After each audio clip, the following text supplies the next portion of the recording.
Vamos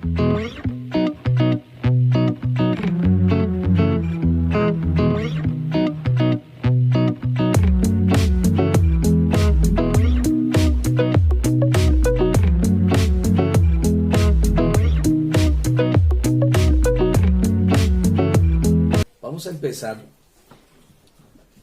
mis hermanos, ubíquense en Éxodo capítulo 24.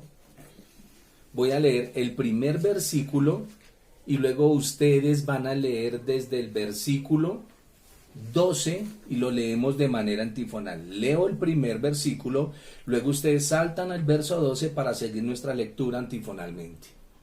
Dice la palabra del Señor: dijo Jehová a Moisés: sube ante Jehová tú, Aarón, Nadab, Abiú y 70 de los ancianos de Israel, y os inclinaréis desde lejos. Entonces Jehová dijo a Moisés: sube al monte y espera allá, y te daré tablas de piedra y la ley y mandamientos que he escrito para enseñarles. Y se levantó Moisés con Josué su servidor, y Moisés subió al monte de Dios.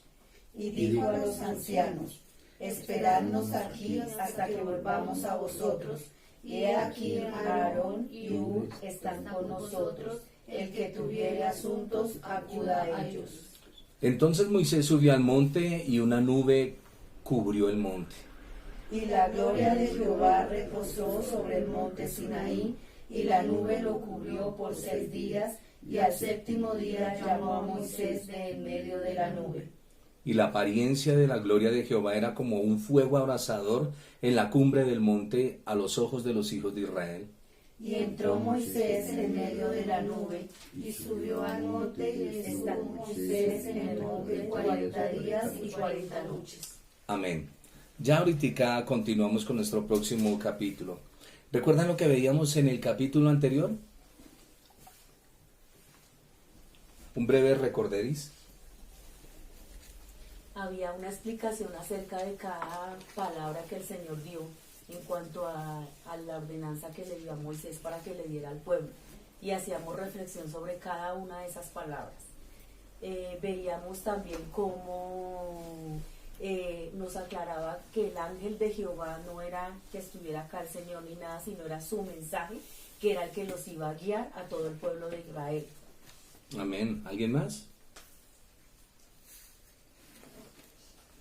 Veíamos las leyes que el Señor da para los jueces. Tengo que reiterarles que el libro de Éxodo se trabaja con el paralelismo. No es cronológico. El libro es lógico, pero no cronológico. Dios le dice a Moisés que él, Aarón y sus 2 hijos, Nadab y Abiú, junto con 70 líderes, o sea que son 74, de los principales ancianos de Israel, deben acercarse a Dios. 70 es el número que simboliza totalidad y plenitud. Es decir, este grupo representa a Israel por completo. Todos deben inclinarse humildemente ante el Señor, pero a una cierta distancia. Dios escoge a estos 70 hombres, que más adelante, como vamos a ver en los capítulos, les reitero, el paralelismo. Aquí está hablando una cosa, más adelante va a hablar otra, pero tengo que devolverme para unificar todo, porque si no me voy a perder, y ya les voy a explicar por qué. El número 70 simboliza totalidad o plenitud. O sea que este grupo representa a Israel por completo. Todos deben inclinarse con reverencia delante de Dios. En el versículo 9,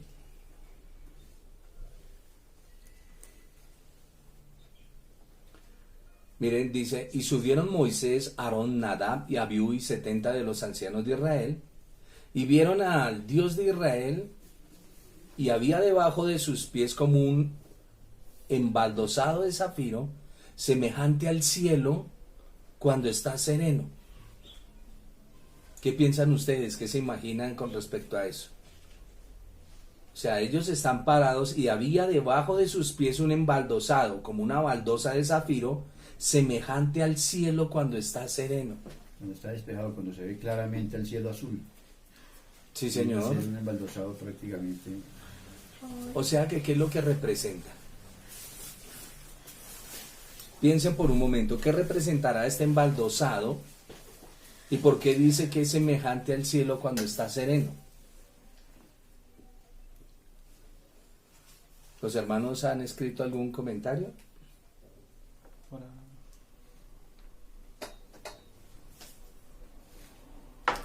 Está representando que ellos están en la inmediata presencia de Dios, El lugar santo. como si estuvieran en el mismo cielo. Sí.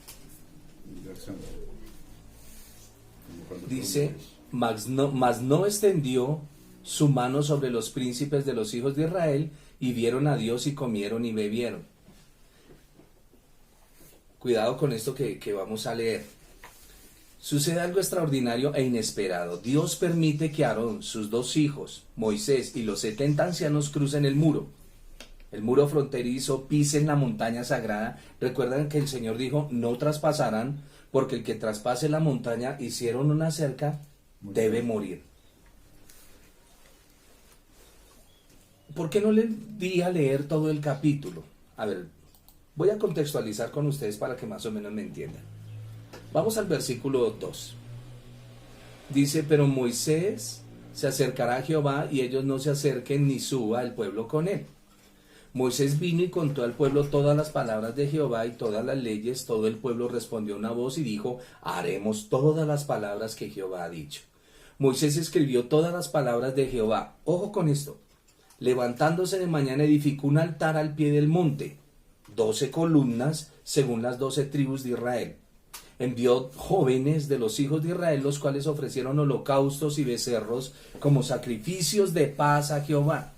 Pero es que esto todavía no se le ha dado la ordenanza a Moisés. ¿Por qué está esto acá?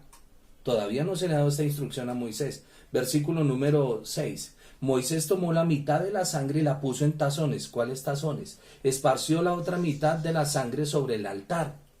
Tomó el libro del pacto. ¿Cuál libro del pacto? Y lo leyó a oídos del pueblo, el cual dijo, haremos todas las cosas que Jehová ha dicho. y obedeceremos. Recuerde, tomó el libro del pacto y lo leyó a oídos del pueblo. Ahora salte al verso 12. Entonces Jehová dijo a Moisés, sube a mi monte y espera allá, y te daré las tablas de piedra y la ley y mandamientos que he escrito para enseñarles.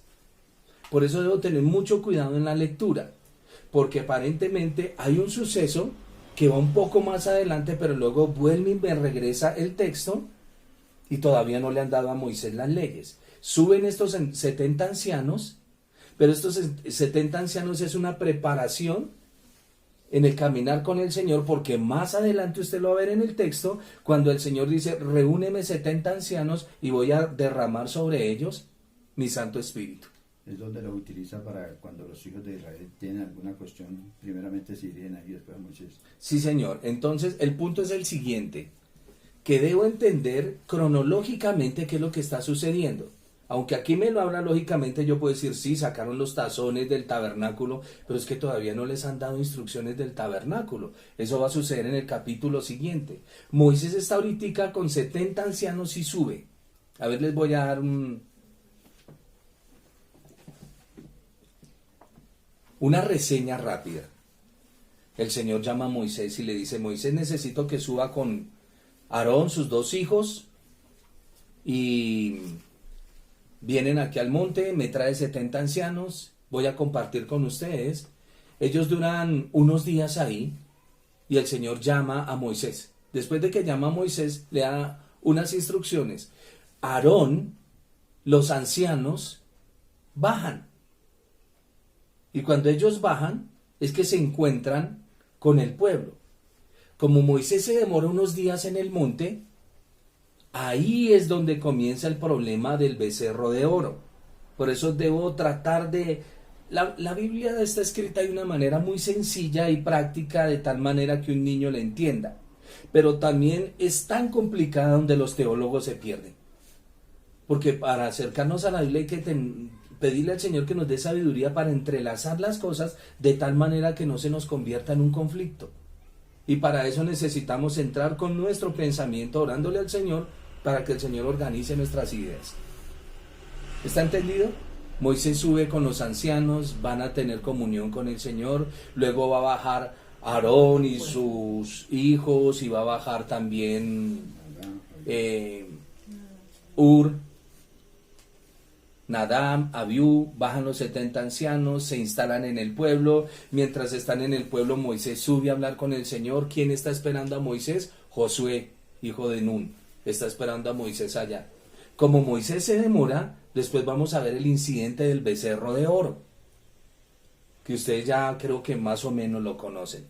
Bueno, entonces entremos aquí al contexto, porque usted va a ver aquí unos sacrificios. Les decía, cuando el Señor le dio los mandamientos, las palabras a Moisés, dijimos que son dos, ¿no? Dos leyes.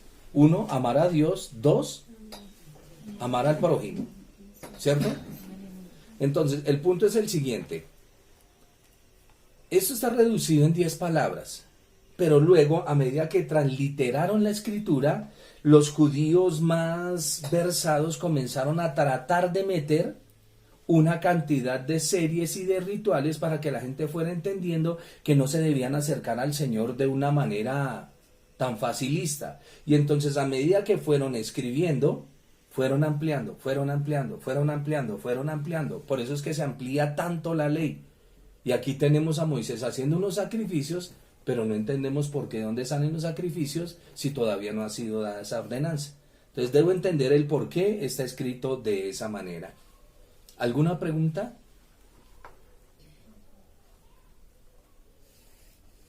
Entonces Moisés sube con los 70, ¿cierto? La sangre del sacrificio del pacto había expiado los pecados del pueblo, pero eso va a suceder más adelante. Ahora se representa mejor. Su representante podía acercarse a Dios. Esto es lo que el Señor Jesús hace con nosotros. Quiero que manejen el paralelismo, que no se les olvide, por favor, el quiasmo, porque si no, no vamos a entender la escritura. La Biblia está escrita de tal manera que nosotros entendamos que para poder acercarme al Padre, necesito la sangre del Señor Jesús. Por eso está escrito este texto así. Pero no lo puedo mandar en orden cronológico, porque ¿de dónde voy a sacar los sacrificios? Entiéndamelo bien. Así es que nosotros vamos primero, reconocemos nuestro pecado. El arrepentimiento es el reconocimiento de nuestro pecado. Después de reconocer nuestro pecado, venimos al Señor Jesús. La sangre del Señor Jesucristo nos limpia de todo pecado y de toda maldad. Recuerden que para que haya una limpieza en nuestra vida y en nuestra alma, debo ser consciente. Dios no mira lo exterior mío, Dios mira hacia el corazón. ¿Entendido? Dios siempre mirará el corazón y la intención. En el versículo 12 habla de los 10 mandamientos o las palabras del Señor escritos en tablas de piedra que todavía no se habían dado. Josué, hijo de Nun, viene en formación. A ver, vamos a mirar aquí.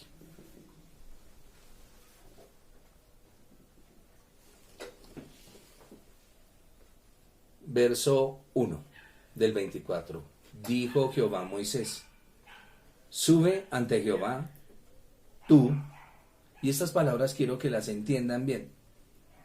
Dijo Jehová a Moisés: sube ante Jehová. ¿Por qué no dice sube ante mí? Más adelante vamos a analizar esto. Tú, Aarón es el hermano de Moisés. Nadab y Abiú son los hijos de Moisés. Y 70 de los ancianos de Israel, y te inclinarás lejos. Josué es uno de los que siempre acompaña a Moisés. Él viene en formación. Él va a ser el próximo siervo de Israel. Recuerden que la palabra líder hay que quitarla. Aarón y Ur quedaron a cargo del campamento. Ur es yerno de Aarón. Repito. Josué va a ser el próximo que el Señor dice: Josué ha estado mirando todo lo que ha venido sucediendo y me ponen a Josué porque lo voy a poner a trabajar junto con el pueblo. Hay algunos de los teólogos que dicen que el liderazgo de Josué no fue bueno porque Josué no dejó a nadie encargado. Pero eso no es así, porque el pueblo es del Señor y el Señor encarga a quien Él quiere. Y Él encargó a Josué para seguir hacia la entrega de la tierra prometida. Después de la tierra prometida, usted sabe que se levantan son jueces porque hay una distribución de tierra. Mal mirar la escritura es cometer errores. Josué va a ser el que va a seguir a Moisés. Aarón, junto con sus 2 hijos, son los que van a tener el sacerdocio. Ese nombre que ustedes ven ahí, es el yerno de Aarón. Y este hombre siempre ha acompañado a Aarón. Se nos dice que los primeros 6 de esos días la nube ocultó la presencia del Señor. ¿Por qué creen esto?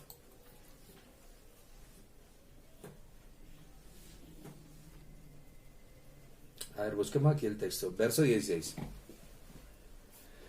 El 15 dice, entonces Moisés subió al monte y una nube cubrió el monte.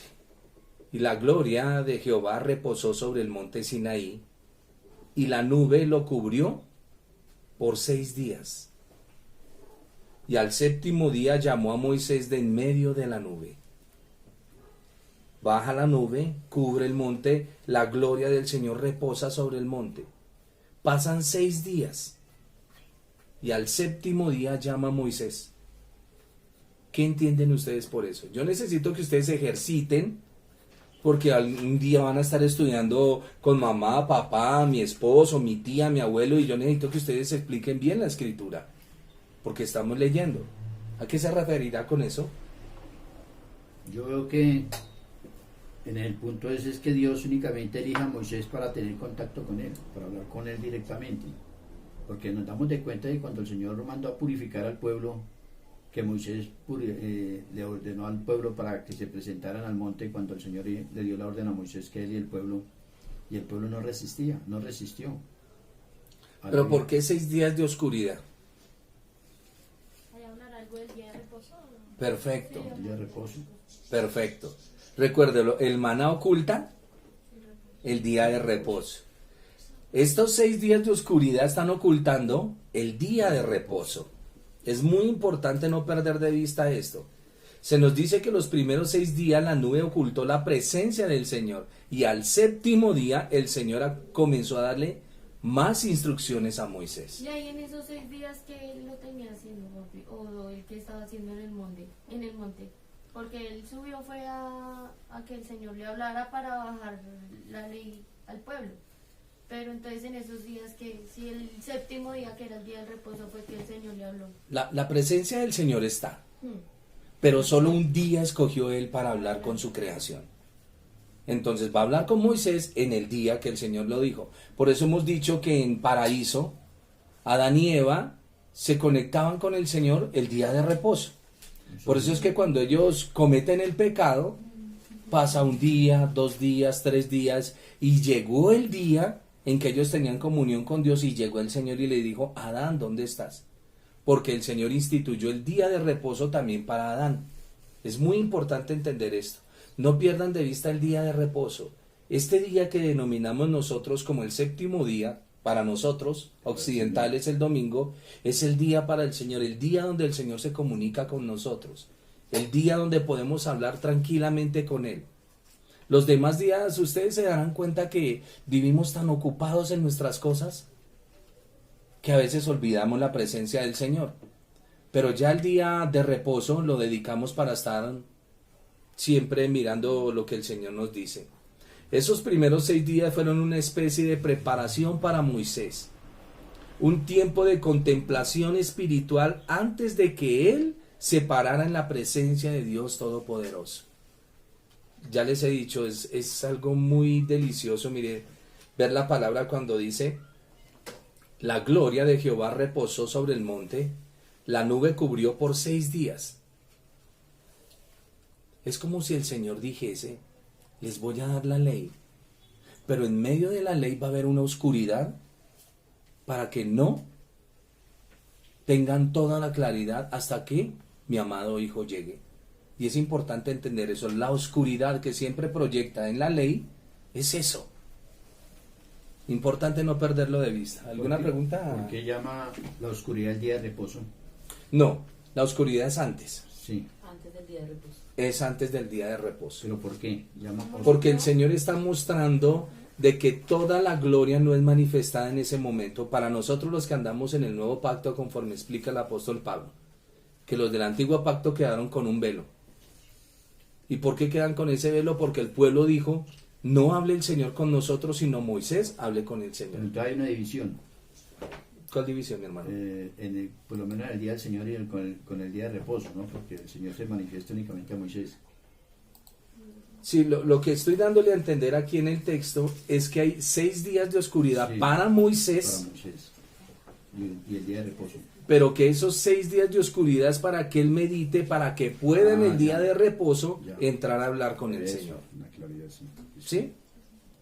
Perfecto.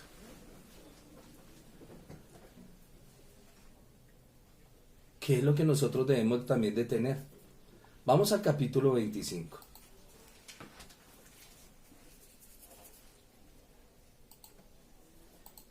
Dice la palabra del Señor.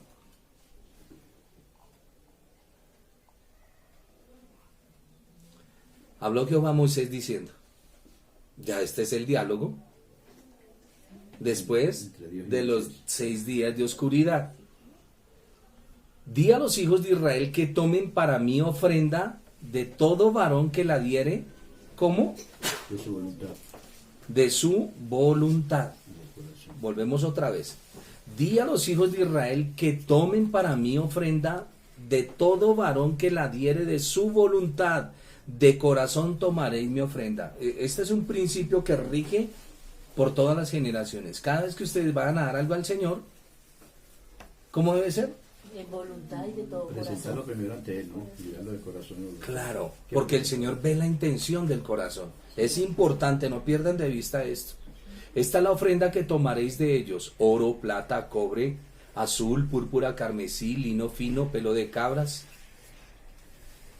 Versículo 8, y harán un santuario para mí y habitaré en medio de ellos, conforme a todo lo que yo te muestre, el diseño del tabernáculo y el diseño de todos sus utensilios, así lo haréis.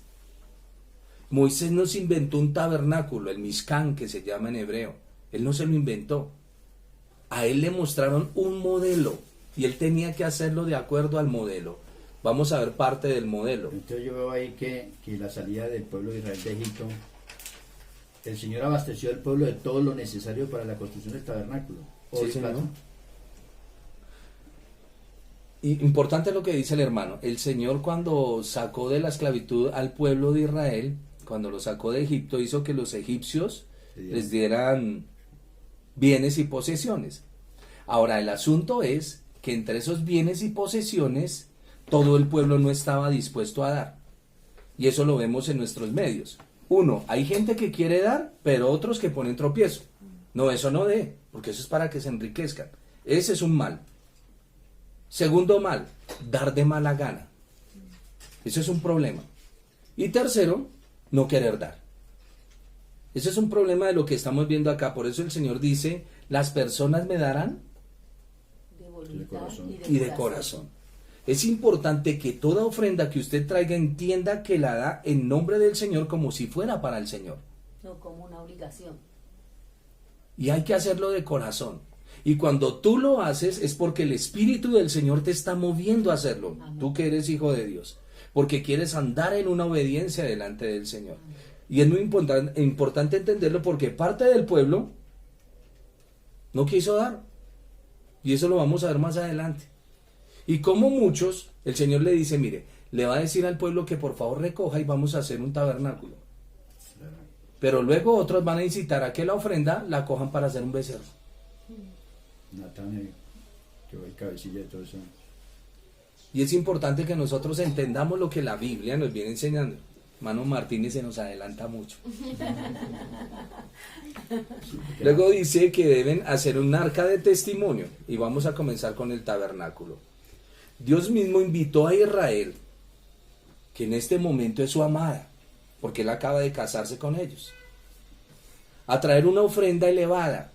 Eso se llama, las ofrendas elevadas, hablan aquí en la escritura, el terumá, pero que todavía no se han instituido. Por eso debo entender los escritos. De lo más valioso que tenían. Recuerden que lo más valioso no radica en el valor de las cosas materiales. Lo más valioso radica en el valor de su sentimiento hacia lo que se da. Por eso, perdónenme la expresión, hay hombres que de corazón le regalan una chocolatina a su chica y se lo dan con tanto amor que si la chica es materialista dicen, mire esta bobada que me trajo. No entiende el significado del sentimiento con lo cual le dan. Es importante entender esto. Personas materialistas, sálganse de ahí. Porque hay gente que con mucho amor le brinda a uno un vaso de agua y ese vaso de agua se convierte en un manjar para las personas que saben valorar las cosas. Y es importante entenderlo. Dios mismo invitó a Israel, a su amada, a traer una ofrenda de lo más valioso que tenían. El Señor Jesús habla de una viuda que da todo lo que tenía en su sustento. 2 blancas eran, ¿no? Dice la palabra. Ella sacó sus monedas y dijo, para mi Señor, si me muero, pues, pero soy feliz dándole a mi Señor. Conocí una iglesia, personalmente, que sustentó, o mejor, era sustentada por ancianas. Y esas ancianitas llevaron de tal manera a ese pastor que lo enriquecieron de una manera impresionante. No voy a decir el nombre de la iglesia. Pero caminé en mis años juveniles por ese lugar. Y es hermoso cuando las personas dan de corazón. También fui testigo y partícipe de cuando muchas ancianas quedaron sin nada, fueron a pedirle ayuda a ese ministro, y él le dijo, esto no es un centro de beneficencia. Ore y pídale a Dios. Y esas son las parte de las heridas que se traen en el alma, por las cuales no queremos estudiar la Biblia, aprender la Escritura, y todos somos corregibles. Todos necesitamos aprender del Señor. Amén. Entonces tenían que traer una ofrenda de lo más valioso que tenían, empezando con oro y terminando con piedras preciosas. El propósito para la ofrenda era hacer un santuario para Dios. Un santuario, vamos a entender esta palabra. Un santuario para el Eterno donde Él podía morar desde allí, tener visitas amorosas con su pueblo. No es que Dios necesite un lugar, es que ese lugar es para que el hombre vaya y tenga su cita de amor con su Señor. Recuerde que es su esposa, la iglesia. A veces cuando tocamos estos temas por la infección de nuestra mente no lo entendemos, pero el Señor dice, limpia tu mente, despéjala. Este santuario va a ser un lugar donde tú vas a venir a hablar conmigo, a compartir conmigo, a tener comunión.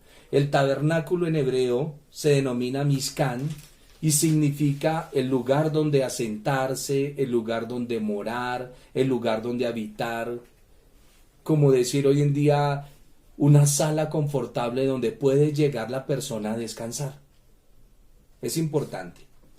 Fue hecho según el modelo mostrado a Moisés en el monte y fue así tipo de las cosas celestiales. Esta enseñanza se nos desarrolla muy magistralmente en la carta de los Hebreos. Miremos por un momento Hebreos capítulo 2.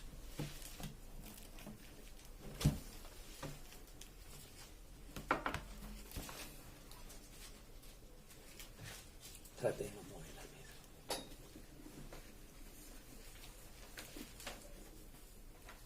Verso 17 que dice: Por lo cual debía ser en todo semejante a sus hermanos, para venir a ser misericordioso y fiel sumo sacerdote en lo que a Dios se refiere, para expiar los pecados del pueblo. La referencia de que el Señor tiene que ser en su tabernáculo, en su vida humana, igual a todos los hombres. Hebreos 10:22.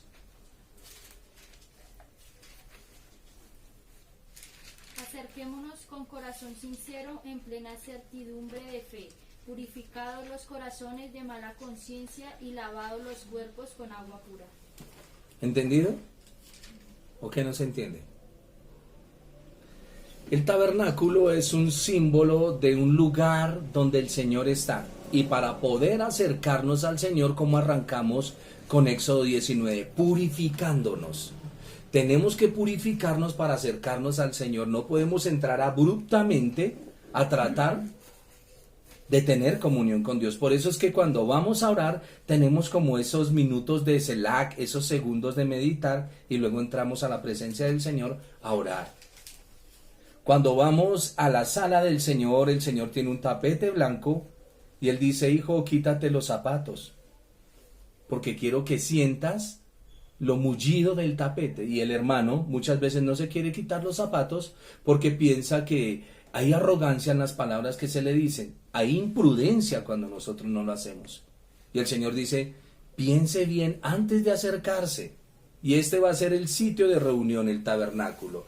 El tabernáculo es un lugar de encuentro, de cita con el Señor, donde van a hablar. Y va a representar también algo con el reposo y el día de reposo.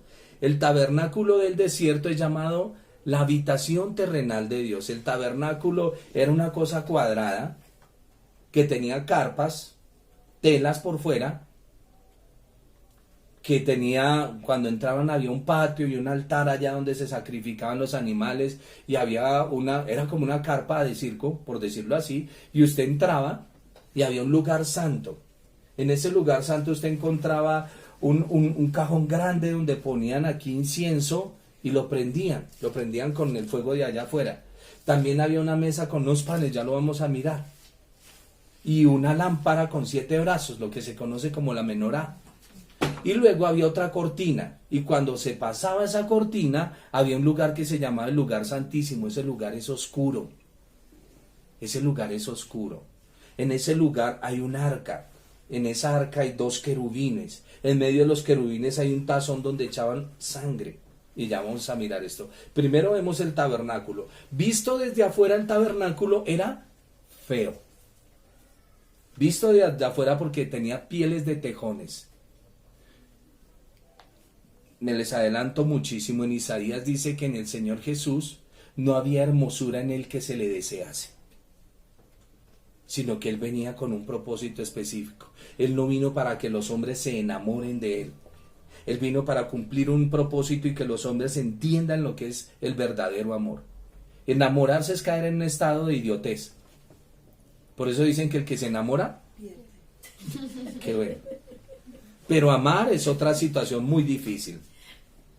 El objetivo pedagógico de la construcción de este recinto no era proveer a nuestro Dios de un refugio, sino más bien, escúchemelo, un camino, un método para que el ser humano ponga a su Dios dentro de su vida.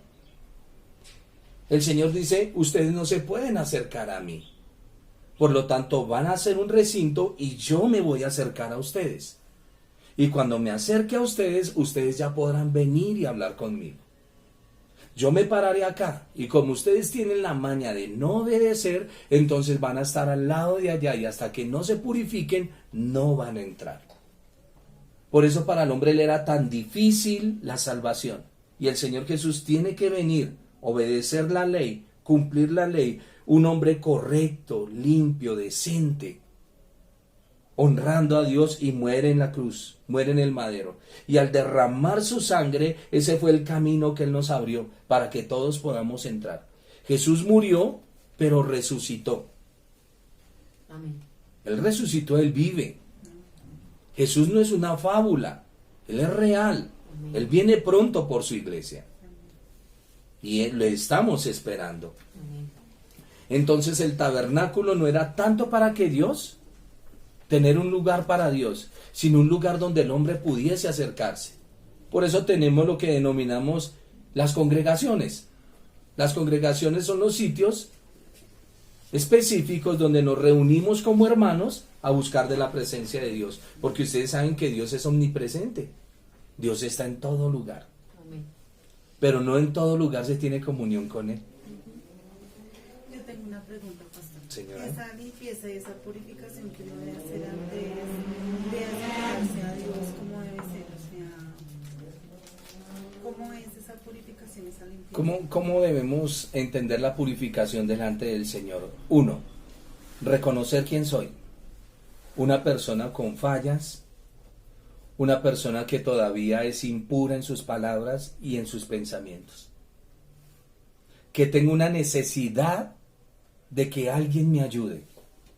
Y esa persona es Él. Cuando entiendo mi condición, comienza el trabajo de purificación del Espíritu del Señor, porque el Señor ve las intenciones del corazón. Cuando nosotros nos acercamos pensando que estamos bien delante de Dios, podemos estar cometiendo el error más grande en la vida.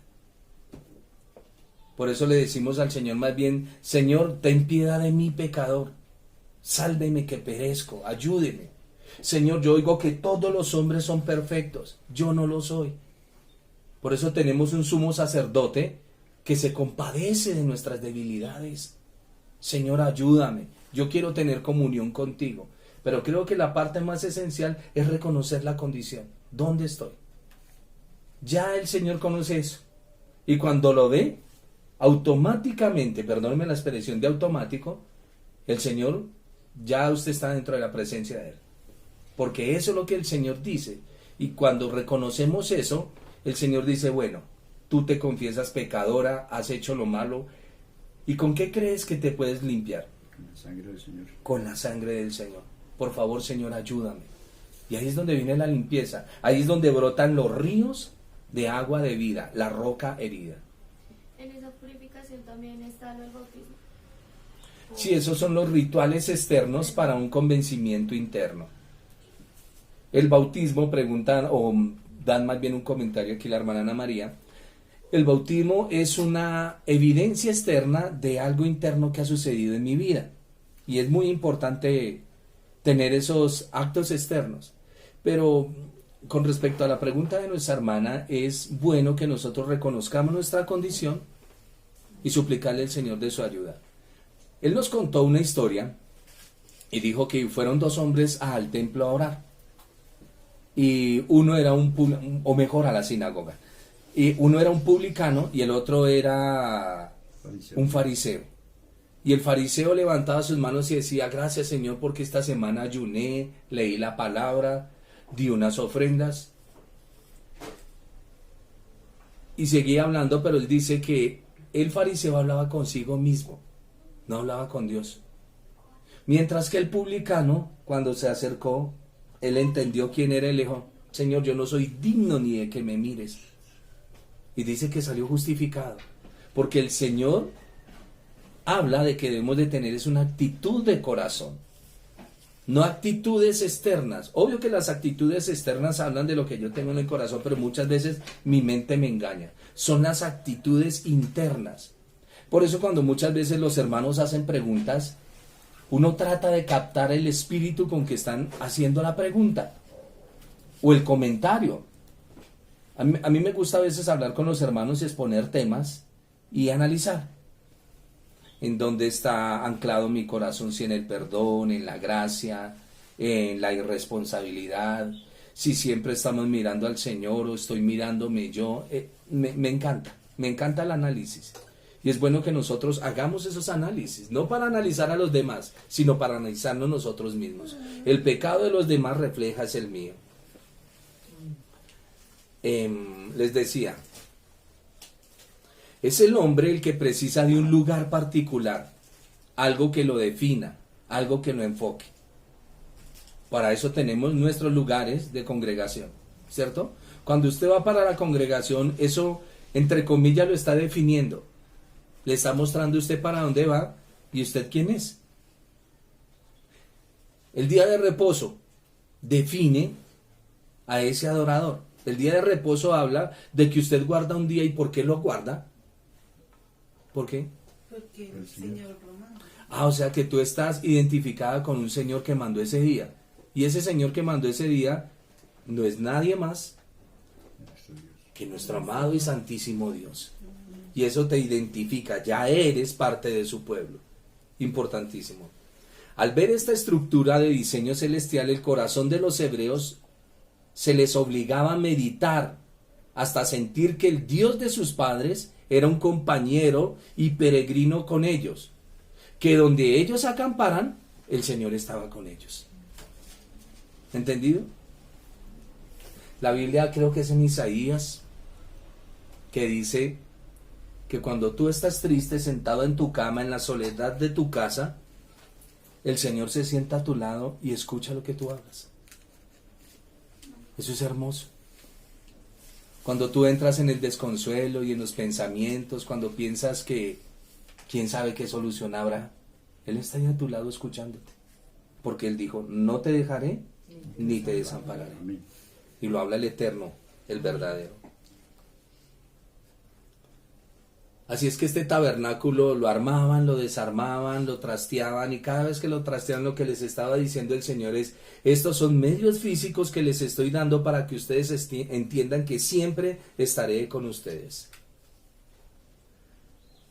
Siempre cuando vemos la Escritura, Dios ha querido, perdónenme, esa expresión no cabe, Dios viene enseñándonos de que Él quiere tener intimidad con nosotros. Él no quiere vivir al lado de nosotros. Él quiere vivir en nosotros. En nosotros. Por eso las ofrendas venían de los corazones de los que amaban la presencia del Eterno. Mostraban su amor hacia el Señor y su deseo de estar unidos a Él. Se expresó en la entrega de sus bienes más preciosos. Cuando tú entregas lo que más amas, ¿qué ama más Laura? Sus hijos. ¿Los entregarías al Señor? Vienes haciéndolo. Vienes haciéndolo. Ana María, Sí, entregar. ¿qué es lo que más amas? Pues no sé, muchas cosas, papi, no todas son buenas. Pero tiene que haber algo que tú más amas por sobre todo, y es bueno cuando lo entregamos. Más que de pronto a la niña, sí. Bueno, Eliana, A Gustavo, a Gustavo. pero está en las manos del Señor. Claro, cuando ustedes están comenzando a entregar sus hijos a la palabra, se los están entregando a Él. Ustedes están diciendo, estoy formando hombres para Dios. No estoy instruyéndolos para el mal, para que la desgracia los coja. Y esa es la verdad de cuando un padre toma a sus hijos y comienza a consagrarlos al Señor. Consagrarlos es irlos apartando para Él. Traerlos a una reunión dominical, enseñarle la palabra en la casa. Eso es lo que se está haciendo. Esa escuelita dominical que a veces en la iglesia la tomábamos como tan desapercibida, fue un sello en el corazón de nuestros niños. Pero como no lo vemos, como ellos no saltan de alegría, o como el predicador no ve que le traen los niños sus alcancías, no lo valoran. Pero es un trabajo que se hace para el Señor. ¿Entendido? Desafortunadamente tengo que hablar de economía. Desafortunadamente. Porque no miran a los niños ni a las personas como personas, sino... Economía. Sí, Economía. duro, Dios mío. Y que nuestros corazones no estén puestos ahí. Aprendamos a entregar nuestras cosas. ¿Y qué diremos de Juan? No le voy a preguntar qué ama. Pero su merced sabe qué ama y entregarlo al Señor. Manu Martínez también. Lo que ama, entregarlo al Señor. Por eso cuando damos nuestras ofrendas de corazón voluntario, con amor, porque sabemos que lo que le entregamos al Señor es una bendición. Las ofrendas venían de los corazones de los que amaban la presencia del Eterno. Los hermanos que me están viendo, que apoyan sus congregaciones, sus pastores, siempre háganlo con amor y siempre viendo al Señor. Miren a su Señor, no les interesa el resto. Que vienen los comentarios que fulano hizo, usted no le interesa eso. Hay hombres buenos y hay hombres malos. Su merced lo único que tiene que, como dice la Escritura, puesto los ojos en Jesús, el autor y consumador de la fe. Antes cuando nosotros comenzábamos en la iglesia, eso hablaban cosas que... Y uno tiene que irse limpiando porque los comentarios a veces son tenaces. Sigamos, no nos salgamos de lo bonito para hablar de lo burdo. Yo tengo una pregunta, pastor, qué pena. Esas ofrendas, digamos, yo leí un poco la palabra y dice en muchas ocasiones que uno no debe llevar una ofrenda cuando está peleando con su hermano. dice la escritura que cuando vayas a presentar tu ofrenda, Primero. déjela en el altar y vaya y reconcíliese con su hermano. Ok. Pero la intención de la ofrenda, mi hermana, es un acto de agradecimiento al Señor. ¿Me entiendes? Más que cualquier otra cosa. El Señor dice, ¿de qué vale la ofrenda si tú no entiendes el amor que debes de tener con tu hermano? No pelees con él. No pelees con él. Porque la actitud de tu amor por reconciliarte con tu hermano es una ofrenda para Dios. Porque aprendiste lo que el Señor te está enseñando. ¿Estamos? Amén. Aunque nos damos de cuenta que en la misma ofrenda, pues veo en el capítulo también, es la reconciliación que hace el Señor Jesucristo, ¿no? Sí, Señor. Nos da a entender todo el punto. Claro, la reconciliación que Él hace por medio de su vida para que nosotros volvamos nuevamente al Padre. Si nuestra mentalidad se basa en la escasez, no veremos la abundancia que hay en todo lo que Dios nos da. A veces somos personas que queremos todo para nosotros. Y eso está mal. El primer paso para liberarnos de estas situaciones es estar agradecidos por todo lo que poseemos. Deje de estar pensando en lo que no tiene. Dele gracias al Señor por lo que tiene. ¿Qué reemplaza lo que Dios nos ha dado? Nada. Dicen las hermanas, nuestros hijos los amamos. ¿Qué hay otra cosa que pueda reemplazar eso? Nada. Dios llena tu corazón, no hay nada. Deja de estar pensando. Hay veces los hombres se ocupan tanto en trabajar y en darle las cosas a su familia, que cuando llegan a sus casas llegan a pelear con su familia. ¿De qué les sirve? ¿De qué les sirve? Eso es un mal. Ahorita en esta época de cuarentena, he escuchado muchos padres cristianos peleando con sus hijos. Y los entiendo, porque hay hijos que toman, hay hijos que fuman, hay hijos que tienen ciertas actitudes, pero creen que con el grito y la pelea eso se va a solucionar. ¿Qué cambia el corazón del hombre? La palabra del Señor. La obra maravillosa del Espíritu a través de la palabra y el sacrificio de Cristo. Tiene que hacer cambio. Nosotros fuimos jóvenes, rebeldes, ¿cuándo se nos olvidó? Y debemos pedirle al Señor nosotros que andamos. Hay gente que quiere restregar la Biblia en la cara sin ayudarle a la persona. Por el momento no me diga cómo salir, ayúdeme. Una vez veía una película de niños de Hermie.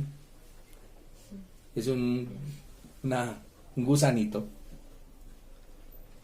Y cierto animalito cae en un hueco. Y todos pasan, uno mira y se compadece, y pobrecito, está en ese hueco, y sigue derecho. El otro pasa y le dice la manera práctica cómo salir, pero no lo ayuda. Y a lo último, pasa uno con una soguita y ayuda a salir al animalito de donde cayó. Y creo que esa es la parte. Ayudémonos. ¿Cuántas veces no hemos caído? ¿Cuántas veces no hemos fallado y el Señor no nos ha dado la mano? Sí. Siempre. ¿Y quiénes somos nosotros para andar juzgando? ¿Se nos olvidó de dónde nos sacó el Señor? Debemos ayudarnos mutuamente, porque eso es lo que el Señor viene a hacer. Si nuestra mentalidad se basa en la escasez, no veremos la abundancia que hay en todo. El primer paso para liberarnos de ella es estar agradecido por todo lo que poseemos. Mire lo que dijo un hombre un día, primer libro de las Crónicas, capítulo 29, verso 14.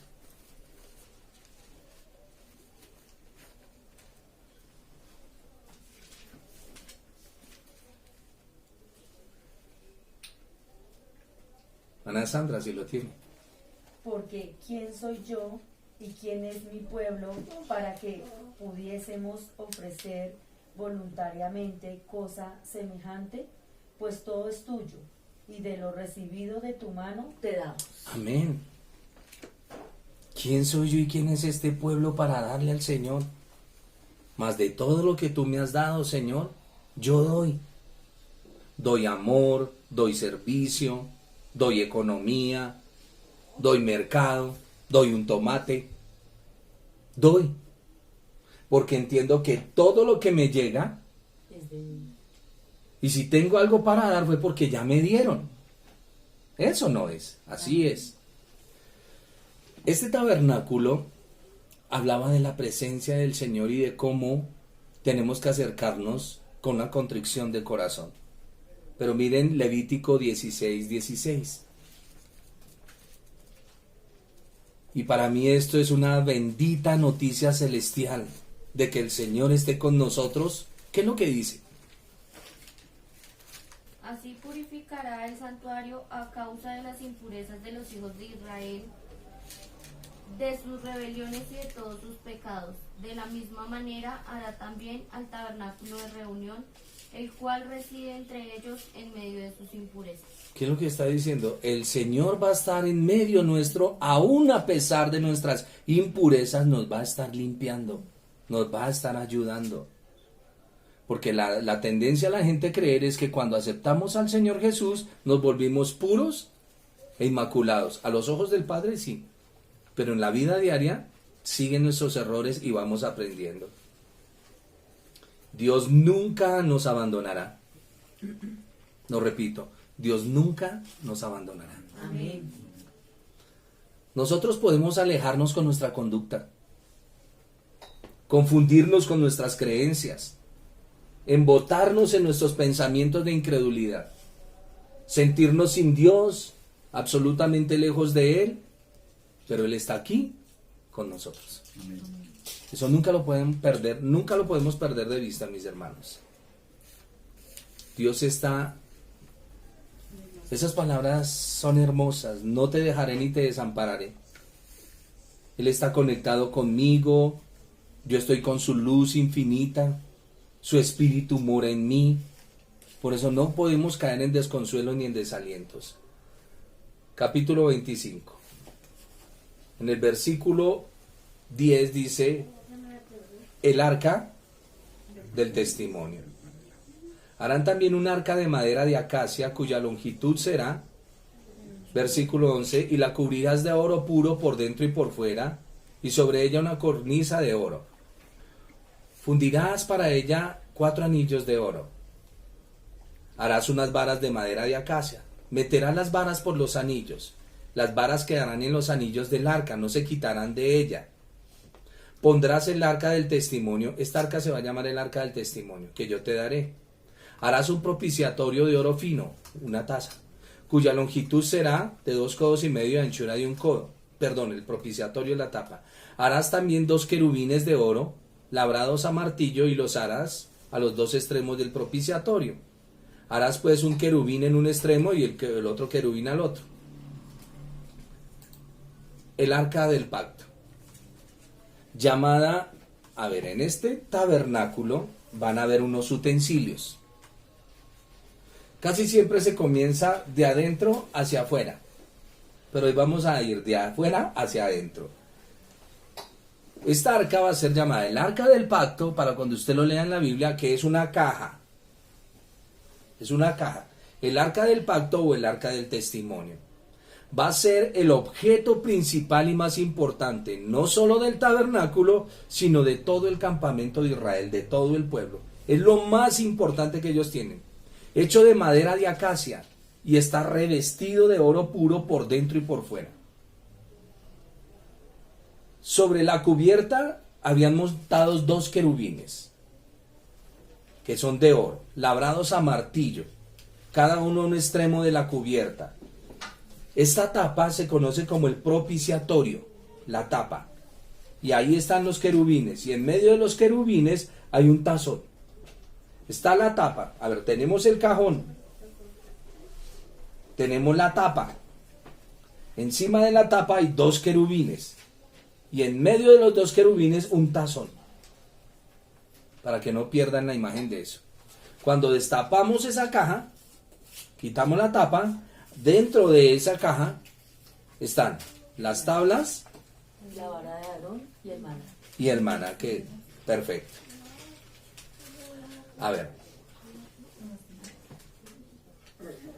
Dice que esa caja se le debían hacer unos anillos, y a esos anillos atravesarle unas varas. Si su merced tuvo cuidado en lo que acabamos de leer, dice, verso 15, las varas quedarán en los anillos del arca, no se quitarán de ellas. Después usted va a ver un incidente cuando el arca se va a caer y Usa,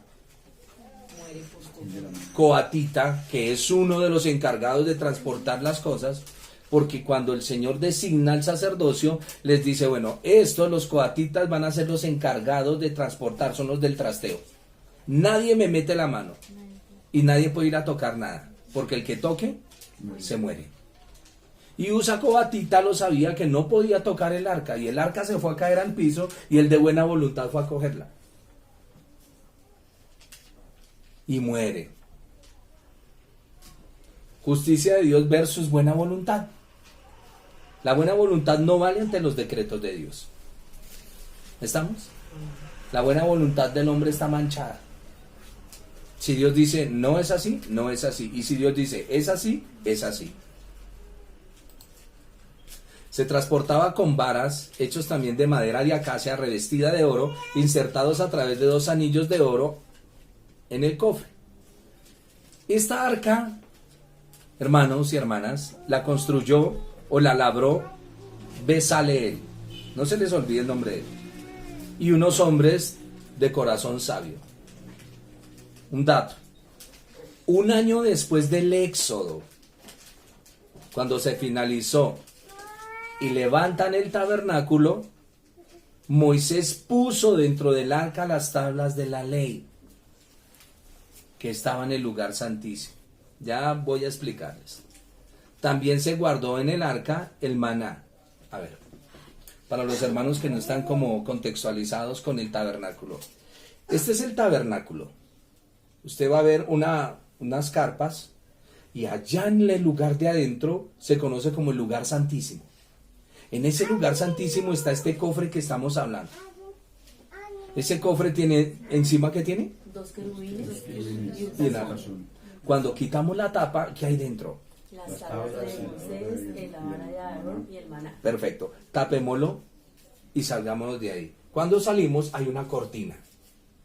Y ya estoy aquí en otro recinto. En este otro recinto hay un candelabro llamado menorá, que es un candelabro con 7 brazos. A este lado hay también un cajón grande donde es una urna y ahí hay un tazón donde ponen un incienso que hay que prenderlo.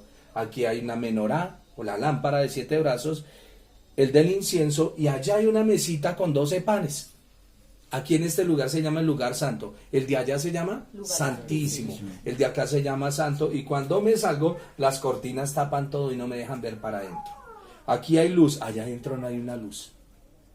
Es importante entender. Vamos.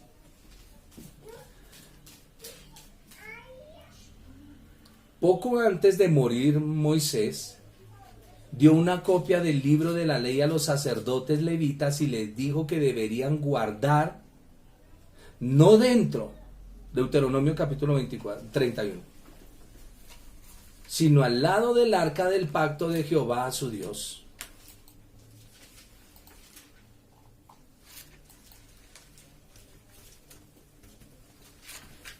¿Capítulo qué? Ya, leí.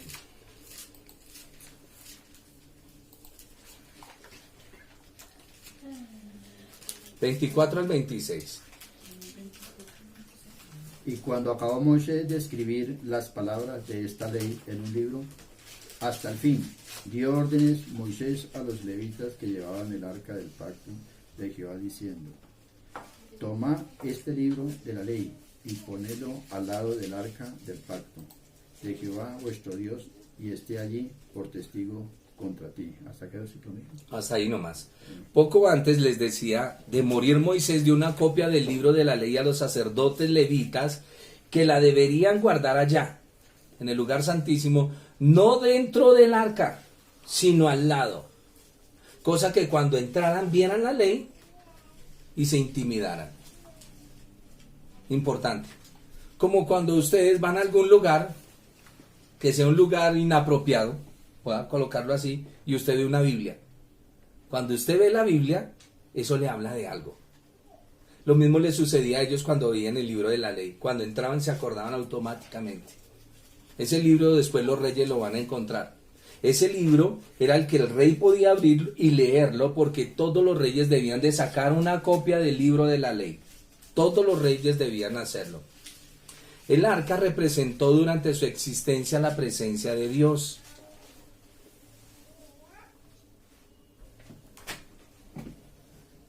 Espero no confundirse. El trono de Dios.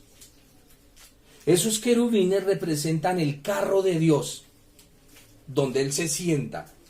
Y Dios está sentado en esa arca, porque eso era lo que representaba. Dios sentado en el arca, y los querubines son el carro de Dios que transportan al Señor donde nadie se puede meter. Por eso es que van a ver en Ezequiel los carros de Dios. En Apocalipsis, los querubines moviéndose, como transportando la presencia del Señor. Es importante entender esto. El Señor estaba sentado sobre los querubines. De ahí que estos sirvieran como la representación del carro de Jehová. El sumo sacerdote le estaba permitido entrar al lugar santísimo y ver el arca un día al año.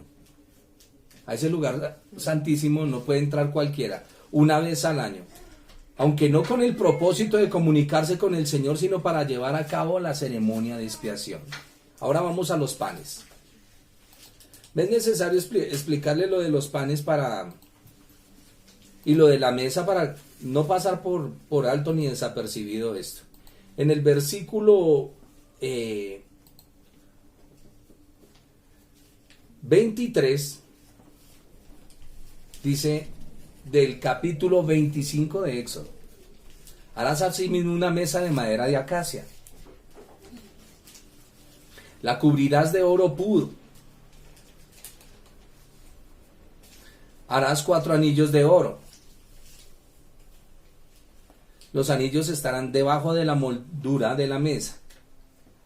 Harás 4 varas de madera de acacia para la mesa.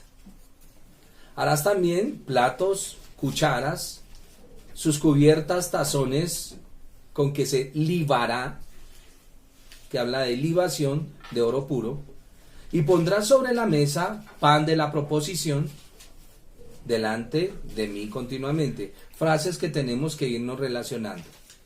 Esta es la mesa de los panes de la proposición. Proposición. Y encima de esa mesa se colocaban 12 panes. Los panes eran a manera de, vamos a llamarlo como de mogollas, pero más planitas, redondas. Se colocaban sobre una mesa, 6 y 6, representando las tribus de Israel. 6 panes, 6 panes. Lo cual habla de que Dios es la provisión para Israel. 12 panes que se colocaban sobre una mesa en el compartimiento del lugar santo del tabernáculo y que se reemplazaban todos los sábados. Éxodo 35:13. Un hermano que lo tenga, y Éxodo 39:36. Había la persona encargada, hacían el pan y todos los días de reposo cambiaban el pan. Si hoy se hizo, el pan dura 8 días. No, 8 días no, 6 días. Ya el séptimo día, es que para nosotros 8 días de domingo a domingo, ¿no? Pero pasaban 6 días y en el séptimo día volvían y cambiaban el pan. Volvían y cambiaban el pan. ¿Qué dice Éxodo 35:13? La mesa y sus varas, y todos sus utensilios, y el pan de la propiciación. 39:36. La mesa, todos sus vasos, el pan de la proposición. A ver qué pasó con el texto, ya lo busco. 12 panes se colocaban sobre una mesa en el compartimiento del lugar santo del tabernáculo, que se reemplazaban todos los sábados por otros recientes. La traducción literal del nombre hebreo para pan de la proposición es pan del rostro. Óigame. Se llama pan de la proposición o pan del rostro o pan de la presencia. Mire lo que dice el versículo 30. Ya les voy a... Después les doy el versículo que no sé si lo tengo acá. Éxodo 25:30, ¿qué dice? Que ese pan, léelo. y pondrás sobre la mesa el pan de la proposición delante de mí continuamente. Entonces ese pan es llamado el pan del rostro. O sea, un pan que está, cuando se dice pan de rostro es esto, que siempre está el Señor de continuo mirándolo. Por eso lo llamaban pan de rostro, porque son muy literales los hebreos cuando hablan. Como cuando dice, lo tiene en su cara y no lo ve. ¿Se ha oído esa expresión? Somos como tan literales, pero lo que está explicándonos es algo. Señor. Tenemos una pregunta. ¿Proposición es igual a presencia o qué significa? Sí, Señor, es lo mismo. Y aunque en otros contextos se va a dar el nombre de la proposición para el propiciatorio, vamos a entender los términos cuando se esté hablando. Lo que decíamos en la clase pasada,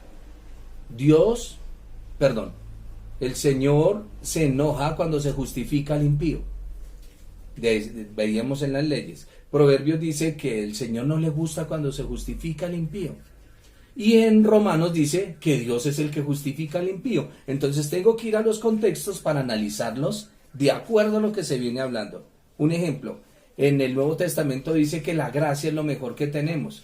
En el Antiguo Testamento dice que engañosa es la gracia. Pero tengo que mirar el contexto. Porque en ciertos contextos se está hablando de unos puntos. En unos lados dicen que el rudimento es malo y en otro lado dicen que el rudimento es bueno. Entonces debo siempre en el contexto analizar las palabras que se están diciendo. Por eso les decía que la traducción literal del nombre hebreo para el pan de la proposición es pan de rostro o pan de la presencia. Significa que estaba frente del rostro del Señor como una ofrenda constante delante de Él. Los coatitas tenían la responsabilidad de hacer el pan de la proposición. Ahora sí vamos a Números 4:7. Que a veces me adelanto en el comentario y cuando me adelanto en el comentario me pierdo del versículo. 4:7 y primer libro de las Crónicas, capítulo 9. A ver si no nos...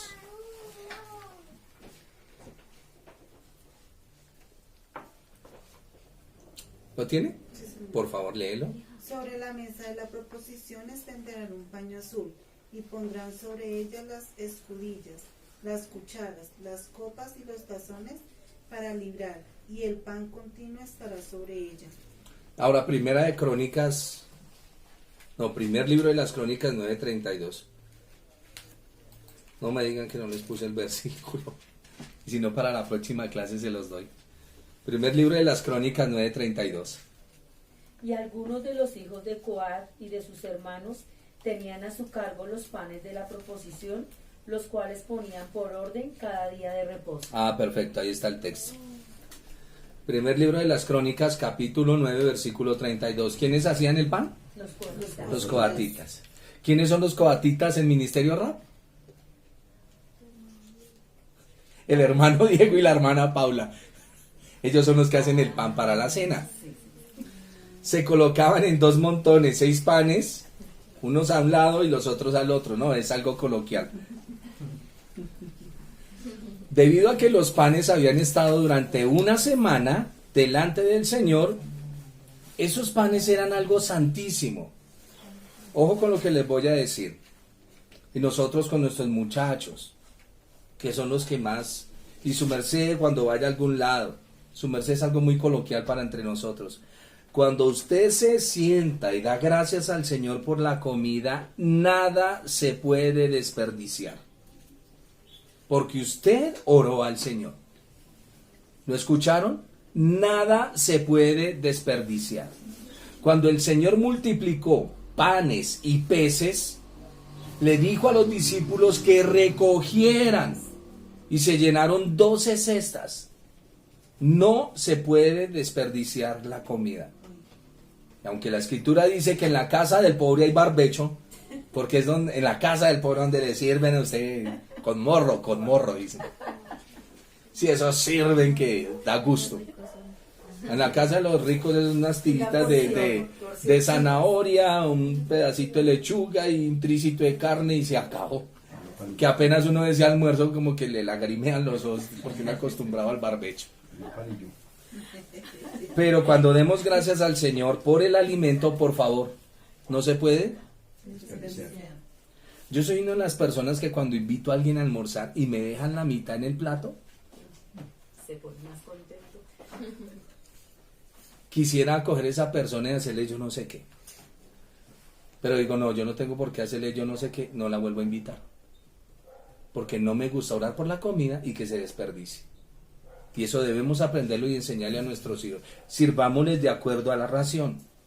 Decía uno de los hermanos con que estudié la palabra hace mucho rato, gringo, Pastor Eugenio, decía que cuando le fuéramos a dar galletas a los niños o cuando se va a dar la palabra, a los niños no hay que darles el tarro de galletas. Él decía, sírvale solo 2 galletitas.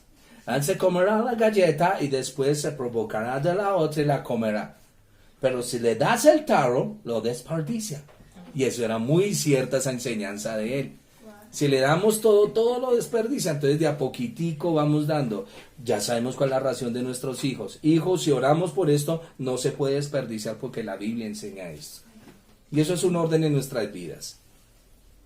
Debido a que los panes habían estado durante una semana delante de Jehová, era algo santísimo y tenían que comerlo los sacerdotes arónicos en un lugar que ellos escogieran como apartado para el Señor. Y aquí hay una ilustración. Cuando David huía de Saúl, pidió al sumo sacerdote Ahimelech que le diera pan. Y el sacerdote sacó y le dio panes de la proposición que habían sido reemplazados, no los que estaban ahí en el día vigente, eran los que ya habían sobrado. Recuerden que es cada 6 días. al séptimo día está cambiado el pan. Cuando David llegó con sus guerreros, ese fue el pan que le dieron. No le dieron el que estaba ahí porque el sacerdote hubiese pecado. Le daban era del que ya se había recogido. Vamos ahora con el candelabro. Éxodo capítulo 20. El que mandó a matar a Saúl, ¿no? Sí, señor. Sacerdote que dio el pan, Lo mató Saúl. que luego el Señor en el Nuevo Testamento va a hacer esa pregunta impresionante. Pero estamos mirando el lugar santo, ¿no? Ya acabamos de ver el arca, acabamos de ver la menorá, la mesa con los panes. Ahora vamos a ver el candelabro de oro o la menorá. Verso 31. Harás además un candelabro de oro puro labrado a martillo. Se tiene que hacer. ¿Quién hace todo esto? Ya les dije el nombre. Los coatitas. Los coatitas. Bezaleel. Bezaleel. Parece ser que él fue una persona que trabajó en esto en Egipto, pero el Espíritu del Señor también vino a él. Le dio sabiduría. Sí, señor. Harás además un candelero de oro puro labrado a martillo, se hará el candelero. Todo a martillo, a mano. Su pie, su caña, sus copas, sus manzanas, sus flores serán de lo mismo. Saldrán 6 brazos de sus lados, 3 brazos del candelero a un lado, 3 brazos al otro, y en la mitad pues la base. Ahí están los 7. Le harás 7 lamparillas, las cuales encenderás para que alumbren hacia adelante. También despabilarás sus platillos de oro puro. Verso 40, mira y hazlos conforme al modelo que te ha sido mostrado en el monte. Ya nos vamos acercando al final de nuestra enseñanza. Un candelabro, la palabra candelabro es menorá, de oro puro labrado a martillo, con un eje central de 7 brazos donde se hacía arder el aceite de oliva puro. El candelabro se construyó bajo la supervisión de Bezaleel. Él era de la tribu de Judá. Y Olivab, de la tribu de Dan. Ellos eran buenos artesanos.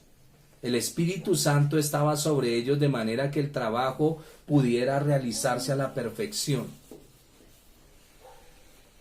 Todas estas figuras que estamos viendo están representando al Señor. El tabernáculo representa al Señor y la presencia de Él. El arca que vimos con los querubines representa el trono del Señor y la presencia de Él.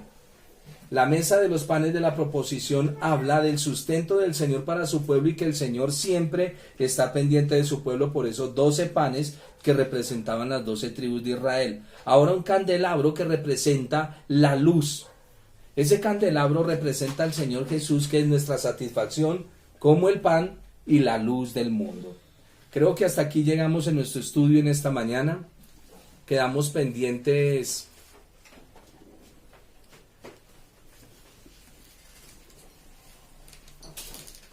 en nuestros próximos capítulos. Un dato: cuando fue Moisés el primero en encender estas lámparas.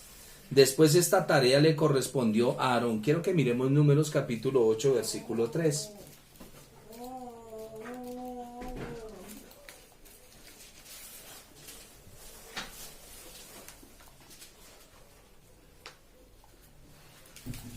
¿Alguien lo tiene? 8:3. Sí, señor. Y Aarón lo hizo así, encendió hacia la parte anterior del candelero su lámpara, como Jehová lo mandó a Moisés. Repítalo, por favor. 3. Y Aarón lo hizo así, encendió hacia la parte anterior el candelero de sus lámparas, como Jehová lo mandó a Moisés. Recuerden, Moisés es el primero que enciende estas lámparas y luego le encarga a Aarón de que él lo haga. Les suplico por favor que estén leyendo del capítulo 26, 27, 28, 29 y 30, un capítulo diario, porque vamos a estar estudiando. Les voy a dar el resumen. Su merced lee el capítulo y yo les voy a dar el resumen. Les voy a decir, ahorita vamos a ver el altar del incienso, el altar de bronce, vamos a ver el aceite que el Señor dice, las vestiduras del sacerdote y la consagración de los hijos de Aarón, que esto es lo que sigue.